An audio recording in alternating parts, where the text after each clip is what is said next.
আমার নাম অরিজিৎ তান্ত্রিক। আমি কুম্ভা চা বাগানের লোক। আগামী 12 জানুয়ারি স্বামী বিবেকানন্দজির জন্মতিথি উপলক্ষে সমগ্র উধারবনবাসীকে আমি আমার অন্তরের অন্তঃস্থল থেকে শুভেচ্ছা জ্ঞাপন করছি এবং আগামী বিধানসভা নির্বাচনে আমি একজন প্রত্যাশী, আশাবাদী। আর আমাদের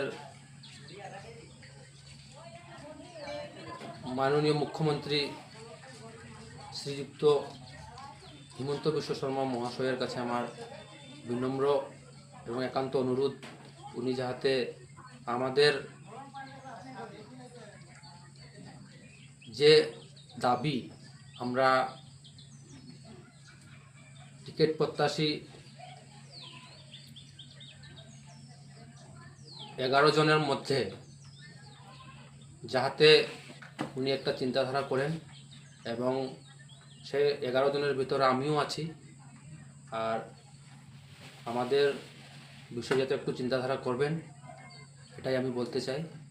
আর যুব সমাজকে এগিয়ে নেওয়ার একটা আমাদেরকে সুযোগ করে দেন যাতে। আর যুব সমাজ হিসাবে আমিও এগিয়ে আসছি কিছু করার জন্য। তাই মাননীয় মুখ্যমন্ত্রীর কাছে আমার একান্ত অনুরোধ এবং আমি আশাবাদী উনি যাতে আমাদের এই বিষয়টুকু শুনেন এবং আমাদেরকে কাজ করার সুযোগ দেন, যাতে আমরা উধারবনবাসী সকলকে উন্নয়নের পথে এগিয়ে নিয়ে যেতে পারি। এটাই আমার ছোট্ট বক্তব্য। আর বিশেষ কিছু বলছি না। সবাইকে ধন্যবাদ।